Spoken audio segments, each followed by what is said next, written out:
Computer side එකට interesting තියෙන student කෙනෙක් විදිහට ඔයගොල්ලෝ ඩිග්‍රියක් සිලෙක්ට් කරගන්නවා නම් ශ්‍රී ලංකාව ඇතුළත සිලෙක්ට් කරගන්න පුළුවන් ඩිග්‍රීස් වර්ග කීපයක් තියෙනවා. Computer engineering, computer science, software engineering, ICT, data science, AI, IoT නැත්නම් cyber security engineering කියන ඩිග්‍රීස් වර්ග කීපයම ඔයගොල්ලන්ට සිලෙක්ට් කරගන්න පුළුවන්.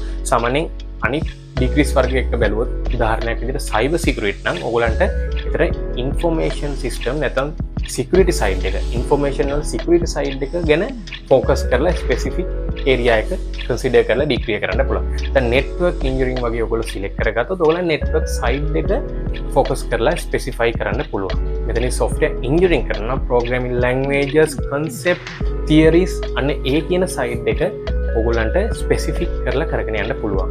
but මෙතනදී computer science, computer engineering නැත්නම් ICT මෙන්න මේ කියන ඩිග්‍රී වර්ග තුන ගත්තොත් සාමාන්‍යයෙන් මේ තුනේදී කම්පියුටර් ඉන්ජිනියරින් කම්පියුටර් සයන්ස් කියන ඩිග්‍රීස් වර්ග දෙක සාමාන්‍යයෙන් බේසිකලි තියරිටිකල් කන්සෙප්ට් වලට පොඩි වැඩි බේස් එකක් දීලා තමයි මේ ඩිග්‍රීස් දෙක රන් වෙන්නේ. දැන් අපි ඒතර ICT ගත්තොත් බිස්නස් ඉන්ෆර්මේෂන් සයිඩ් එක බේස් කරගෙන නැත්නම් ફોකස් කරගෙන තමයි බොහෝ විට බේස් කරන් යන්නේ.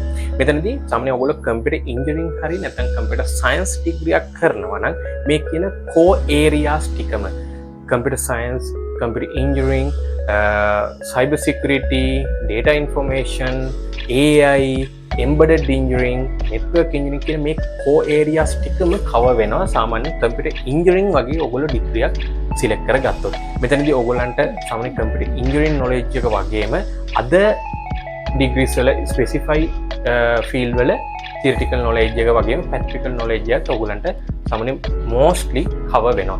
ඒ නිසා සාමාන්‍යයෙන් ඩිග්‍රියක් සිලෙක්ට් කරගatti ඔයගොල්ලෝ කැමති ස්පෙසිෆික් ඒරියා එකක ස්පෙසිෆික් එම්ප්ලොයි කෙනෙක් වෙන්න නම් ඒ පැත්ත සිලෙක්ට් කරගන්න. බට් ඔයගොල්ලෝ කැමති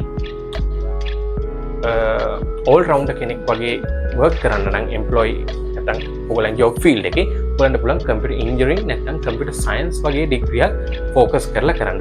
ඒක ඕගොල්ලන්ගේ choice එක මත තමයි ඔයගොල්ලෝ කරන්න ඕනේ. ඒ නිසා ඩිග්‍රියක් සිලෙක්ට් කරගatti සාමාන්‍යයෙන් ඔයගොල්ලන්ගේ බලන්න මුලින්ම ඔයගොල්ලන්ගේ ස්කිල්ස් ප්‍රමාණය මත ඔයගොල්ලෝ සාමාන්‍ය තියරිටිකල් පාර්ට් එකට ඔයගොල්ලන්ට වැඩි ફોකස් එකක් දෙන්න පුළුවන්. සාමාන්‍යයෙන් ඒ වගේ ඩිග්‍රියක් තෝරගන්න. නැත්නම් ඔයගොල්ලෝ සාමාන්‍යයෙන් හිතන්නකො සාමාන්‍ය හැකින් සහ කෝඩින් සයිඩ් එකට ඔයගොල්ලන්ට වැඩි ස්කිල් එකක් තියෙනවා. ඔයගොල්ලෝ මේන්ලි ફોකස් කරන්න ඕනේ cyber security වගේ ඩිග්‍රී එකකට.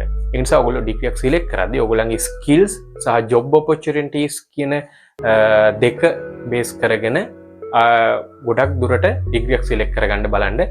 most ofly සාමාන්‍යයෙන් කම්පියුටර් ඉන්ජිනියරින් කියන ඩිග්‍රිය ඔයගොල්ලෝ සිලෙක්ට් කරගත්තොත් ඔයගොල්ලන්ට මේ කියන මේජර් කෝ ඒරියා සියල්ලම කවර් වෙනවා.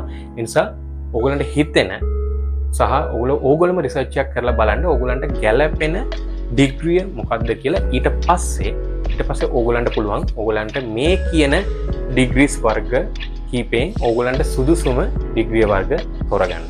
Thank you.